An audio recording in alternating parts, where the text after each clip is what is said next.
Today, I want to talk to you about a man named King Zog, the self-declared monarch of Albania and modern Europe's only ever Muslim king. Now, I nearly didn't make this video, but after doing some looking around online on YouTube, I found that there actually isn't much content about King Zog, so I decided I might as well make my own video because his life and him as a character is truly unbelievable, and I wanted to share that with people because I found it so fascinating. What is there to say about Zog? Why should anyone be interested in the former king of Albania in the first place? Well, let's get the fun stuff out of the way first. We can't go past his name. Zog. His name is Zog. It just sounds so cool. Maybe I'm alone in this, but it reminds me of the 2005 film Zathura, A Space Adventure.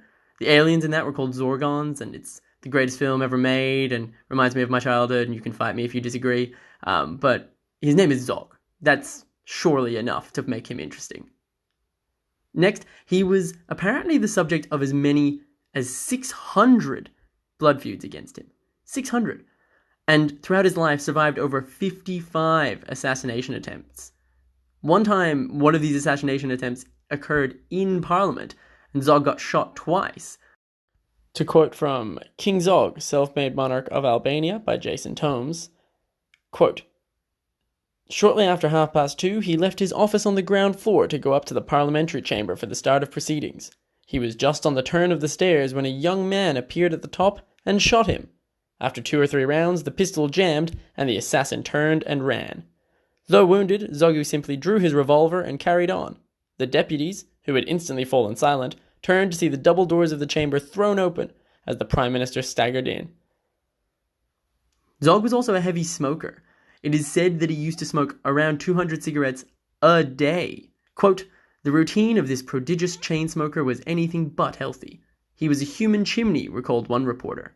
"I have never seen a man smoke so rapidly and continuously." According to this source, Zog claimed that in the 1920s, he was in the habit of smoking 250 cigarettes a day. This works out at about 15 per hour, stopping only for sleep. End quote. Now, whether or not this is actually true, very much up for debate, and I'll leave that to actual historians and people who actually speak Albanian and can read these things, but even if it's anything close to the truth, it's an insane number.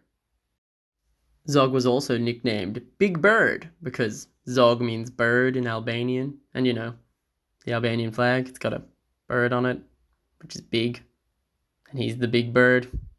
Anyway, so originally, the European powers had been scrambling around to try and find a suitable monarch to rule Albania, and they picked a guy named Prince Wilhelm of Wied. I think that's how you say that, but I don't know.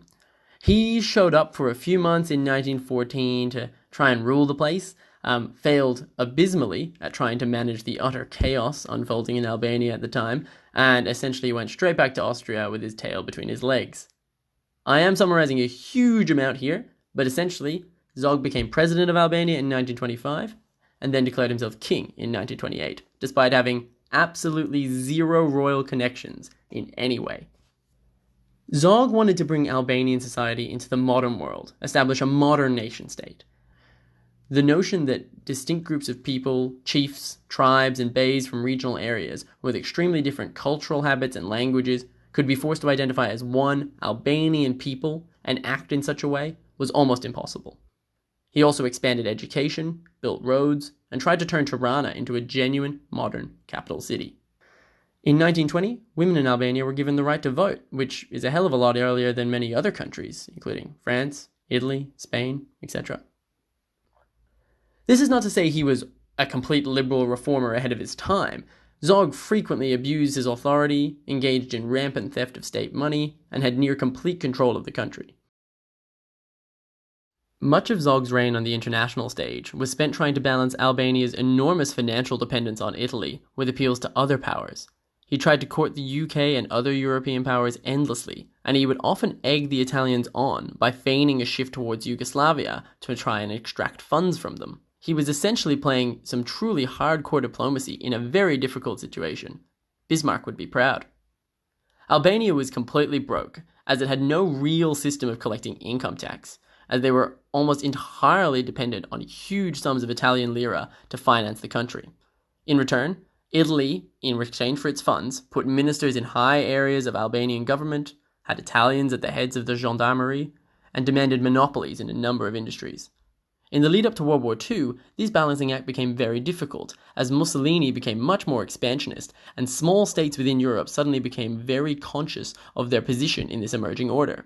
There's a lot of incredibly interesting and, to this day, still controversial diplomacy and diplomatic decisions that took place during this time that I'm just going to skim over because I am in no way qualified to make these judgments. But on April 7th, 1939, it all came crashing down.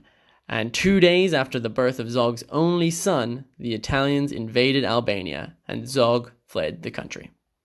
But it doesn't stop there. Zog first fled to Greece, then to Turkey, and then took a very complex route through Romania, Poland, Latvia, Sweden, Norway, and Belgium before ending up in France. They stayed in France for some time before fleeing along with everyone else as the German invasion rolled through. In trying to flee from France to the UK, Zog received assistance and advice from Ian Fleming in doing so. Yes, the same Ian Fleming that wrote the James Bond books. This guy's life is absolutely nuts.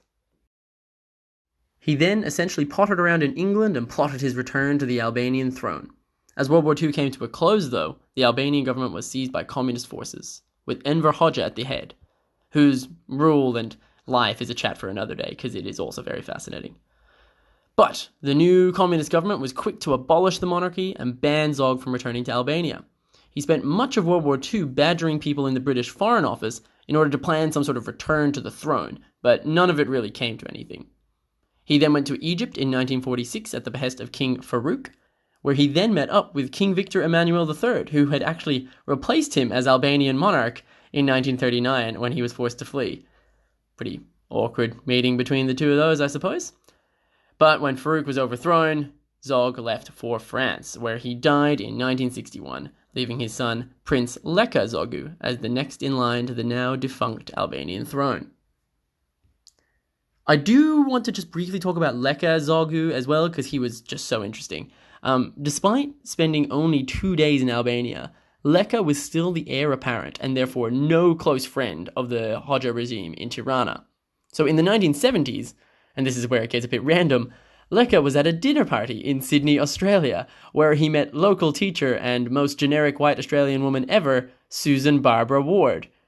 That is truly the whitest fucking name in existence, but there you go. They got married, which led to this hilarious photo, and the incredible title, Susan Barbara Zogu, Crown Princess of Albania. Who said Australia doesn't have culture, eh? Their life was pretty turbulent, what with, being hunted by the regime and all. They were kicked out of Spain due to the enormous weapons cache in their hotel room, which the Spanish government was not particularly happy about. But these weapons would come in handy. When refueling their plane in Gabon, when trying to find somewhere to stay and not be hunted by the communist regime, they were surrounded by local troops who had been paid by the Albanian government to capture Leka. He went to said weapons cache, appeared at the plane door with a bazooka, and diplomatically de-escalated the situation by telling everyone to get fucked. They then went to what was then Rhodesia, now Zimbabwe, and then on to South Africa. After the communists fell, he was allowed back to Albania, where a referendum was held on restoring the monarchy. He came in on his own government-issued Albanian passport, and by government-issued I mean government in exile, and listed his profession on that passport simply as king. Boss fucking move there. The referendum ultimately failed, with 2/3 voting against it, but him and some others within Albanian society maintained that the vote was not super legit. He then died in 2011. So that's King Zog. I learned a ton about the absolute insanity of Albanian politics, the influence of the Ottoman Empire on the Balkans, and the fascinating task faced by someone like Zog, who wanted to be this reformist, modern, forward-thinking leader, but who couldn't really create a nation-state out of thin air, no matter how hard he tried. And it's also important to recognize that his legacy in Albania is still super complicated. And there are many who see him as nothing more than a grafter who wanted power and reputation for himself and did not care at all about Albania. He's a complex figure, but I think he's an absolutely fascinating one, and it's a shame more people don't know about him or the fascinating history of Albania in the 1930s.